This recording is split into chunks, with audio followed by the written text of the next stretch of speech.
ស្វាគមន៍មកកាន់វីដេអូទី1ដែលយើងនិយាយពីទាំងអស់ក្នុងស្រុកអញ្ចឹងមួយថ្ងៃមុនគ្នាយើងបាន comment នៅក្នុងវីដេអូដែលខ្ញុំសួរថាតើអ្នកទាំងអស់គ្នាចង់ឲ្យខ្ញុំ review ទាំងអស់ក្នុងស្រុកមួយណាហើយក៏មានគ្នាយើងគេចង់ឲ្យខ្ញុំ review Atomic អញ្ចឹងក្នុងដៃខ្ញុំមានពីរប្រភេទគឺពណ៌សហើយពណ៌ក្រហមតើនេះគឺជា local brand ដែលចេញពីបង G David ហើយបងទេប្រព្រឹត្ត collection របស់គាត់គឺមានច្រើនគួរសមដែរគាត់អត់មានឈ្មោះជាក់លាក់សម្រាប់ទាំងអស់មួយរបស់គាត់ទេគឺគាត់ហៅតែតាមពណ៌អញ្ចឹងណាបើតាមខ្ញុំ research ទៅទាំងអស់របស់គាត់គឺអត់មាន note ច្បាស់លាស់ទេរបៀបដែលគាត់ promote វាគឺគាត់និយាយថាអានឹង clan វារៀង vibe បែបមិនអញ្ចឹងទៅហើយវាស័ក្តិសមសម្រាប់មនុស្សប្រុសឬក៏មនុស្សស្រីឬក៏សម្រាប់ឱកាសទៅចូលរួមកម្មវិធីឬក៏អីផ្សេងៗអញ្ចឹងណាហ្នឹងហើយក៏អត់មានបញ្ជាក់ note ជាក់លាក់អញ្ចឹងទេខ្ញុំគិតថាគោលដៅអតិថិជនរបស់គាត់គឺមិនមែនជាអ្នកដែលជា fragrance addict អីទេដោយសារតែវាអត់មាន information អត់មានព័ត៌មានអីនិយាយពីទាំងអស់នឹងច្រើនដែលអ្នកញៀនទាំងអស់អីគេចង់ដឹងច្រើនអញ្ចឹងណាអញ្ចឹងតម្លៃវាគួរសមដែរទេចន្លោះពី25ទៅ$30ទៅតាមអ្នកលក់ផ្សេងៗគ្នាអញ្ចឹងណាអញ្ចឹងប្រអប់គាត់គឺបែបនេះគឺអត់មានអក្សរអីទាំងអស់ក្រៅពី Atomic ហើយនឹង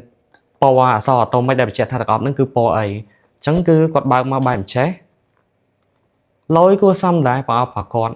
ហើយទាំងអស់គឺនៅខាងក្នុងនេះបែបអញ្ចេះអញ្ចឹងរូបរាងដបគឺ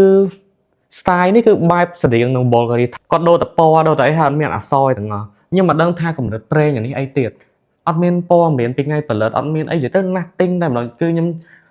នៅពេលដែលខ្ញុំទិញទាំងអស់នេះគឺខ្ញុំអត់ដឹងថាក្នុងនោះមានអីទាំងអស់ខ្ញុំអត់ដឹងថាប្រភពវាមកពីណាឬក៏ផលិតថ្ងៃណាហួសថ្ងៃណាគឺអត់មានអីទាំងអស់តែម្ដងអូខ្ញុំសង្ឃឹមថាលើក្រោយបើគាត់ដូររួចរឿង10ប្រហែលជាគាត់អាចដាក់ information ខ្លះក្នុងនោះដើម្បីឲ្យគ្នាយើងដឹងអញ្ចឹងណាជាក់ស្ដែងដបគេគឺវា cute ស្អាតគួរសមដែរអានេះវាខ្ញុំដឹងថាដបនៅពេលដែលយើងធ្វើទឹកអប់គឺពិបាកជាងគេគឺដបនឹងហ្មងហើយអានេះគឺគាត់ប្រហែលជាកំងឲ្យគេធ្វើនៅពីក្រៅប្រទេសមកអញ្ចឹងណាជាក់ស្ដែងកម្របវាគឺវានិយាយខកស្នាប់ទៅគឺវា cheap វាស្រាលហើយអានេះថ្មីក៏ប៉ុន្តែឃើញថាវារបកទឹកថ្នាំទៀតចំពោះដបសោទៅសម្រាប់ខ្ញុំហ្នឹងឯងឥឡូវតោះយើងមកតេស្តក្លិនអាពណ៌សមុនគេទៅAtomizer វា standard ទេវាអត់ pressurize វាគ្រាន់តែបាញ់ shoot ធម្មតាអញ្ចឹងណាពណ៌សចេញមកគឺក្លិនរៀងបែបស្រស់ស្រាយវាមានក្លិនក្រូចរៀងផ្អែមវាលក្ខណៈ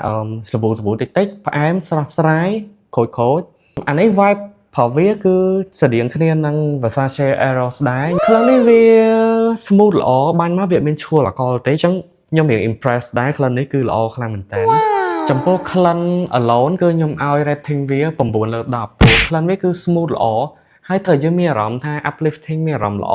ស្រស់ស្រាយជាពិសេសនេះប្រើក្នុងខែក្តៅគឺត្រូវតែម្ដងតែជាក់ស្ដែងចំពោះដបវាគឺខ្ញុំរៀងអាក់ដែរអញ្ចឹងណាវារៀង cheap សម្រាប់ខ្ញុំដបខ្ញុំឲ្យវាបានត្រឹមតែ5/10ទេអធិស្ឋានdon't come at me ចំពោះតម្លៃបើប្រៀបធៀបជាមួយទឹកអប់ក្រៅប្រទេសគឺវារៀងលើសមធ្យមបន្តិច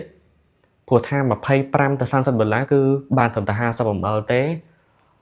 អញ្ចឹង overall rating ផលទឹកអប់មួយនេះគឺខ្ញុំឲ្យវាបាន8/10ចុះល្អគួរសមហ្នឹងឯង